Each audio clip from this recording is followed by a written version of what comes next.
नमस्कार। टुडे हिमाचल में आपका बहुत बहुत स्वागत है। मैं हूं आपके साथ भावना रनौट और चलिए देखते हैं दोपहर की बड़ी खबरों को फटाफट।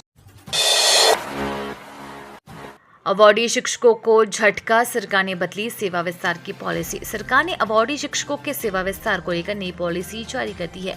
इसमें अवार्डी शिक्षकों को सेवा विस्तार देने के बाद उनका प्रति माह का वेतन तय किया है, जो काफी कम है। स्टेट और national awardee JBT, TGT, CHT, CNV व पीईटी का प्रति माह 20,000 वेतन तय किया गया है। प्रवक्ता, पीजीटी, डीपीई व हेडमास्टर का प्रति माह 25,000 व प्रधानाचार्य का प्रति माह 30,000 वेतन तय किया गया है। इसके अलावा शिक्षकों को सेवा विस्तार देने के बाद राज्य के किसी भी जिले के स्कूलों में भेजा जाएगा। सरकार की इस नई पॉलिसी से प्रदेश के स्टेट और नेशनल अवार्डी शिक्षकों को झटका लगा है। हालांकि इससे पूर्व सेवा विस्तार के बाद शिक्षकों को पुराना वेतन ही दिया जाता रहा है। गौरव हो कि नेशनल अवार्डी को वर्ष 2015 से 2 वर्ष और स्टेट अवार्डी को 1 वर्ष का सेवा विस्तार दिया जाता है।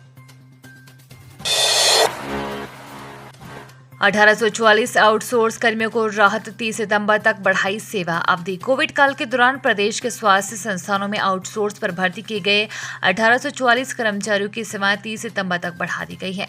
कोविड-19 महामारी के समय विभिन्न मेडिकल कॉलेजों और स्वास्थ्य संस्थानों में आउटसोर्स पर staff nurse, data entry operator और चतुर्थ श्रेणी कर्मचारियों सहित अन्य श्रेणियों के 1844 कर्मचारी भर्ती किए गए थे, जिनकी सेवा अवधि 30 जून को समाप्त हो गई है।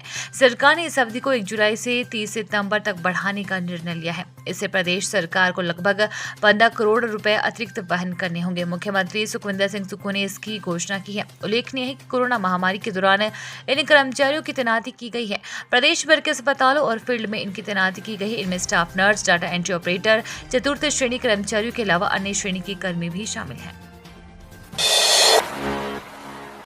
बद्दी में नकली दवाई बनाने वाली कंपनी का भांडाफोड़, 50 लाख के करीब स्टॉक सीज। बद्दी में एक नकली दवाई बनाने वाली कंपनी का भांडाफोड़ हुआ है। ये कंपनी मैनकाइंड व इंटास फार्मा की नकली दवाइयां बना रही थी। विभाग ने कंपनी को सीज करने के बाद दवाइयों को कब्जे में ले लिया है। वहीं कंपनी का संचालक मौके से फरार हो गया है। नकली दवाई बनाने की सूचना मिलने पर ड्रग विभाग के अधिकारियों ने त्वरित कार्यवाही करते हुए बद्दी स्थित एक ट्रांसपोर्ट गोदाम साई रोड बद्दी में दबिश दी, तो वहां पर नकली दवाइयों का एक बड़ा भंडार मिला। सिक्किम निर्मित मैनकाइंड और इंटास फार्मा के शुगर और मल्टीविटामिन की 50 लाख के करीब की कीमत की नकली दवाई बरामद की गई। जबकि छानबीन की गई तो जांच में पता चला कि दवाइयां बद्दी के काठा स्थित एक दवा उद्योग में तैयार हुई है। इस पर विभाग की टीम ने कंपनी में छापेमारी कर इनपासिस टैबलेट और स्क्रैप का भारी स्टॉक बरामद किया है।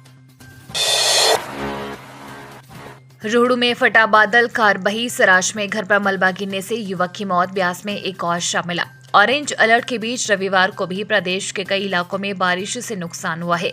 रोहड़ू के भलाड़ा पंचायत के तहत मलखून नाले में गत रात करीब 3 बजे बादल फट गया। इससे कई घरों को नुकसान पहुंचा है। वहीं सड़क किनारे खड़ी एक कार भी पानी के तेज बहाव में बह गई। मंडी में सराज के गांव मेहाच संदोचा में सुबह 5 बजे घर पर पहाड़ी से गिरे मलबे में दबने से बालकृष्ण पुत्र डोलाराम की मौत हो गई है। उधर मंडी के धर्मपुर क्षेत्र में कांडापतन के पास ब्यास नदी में एक शव मिला।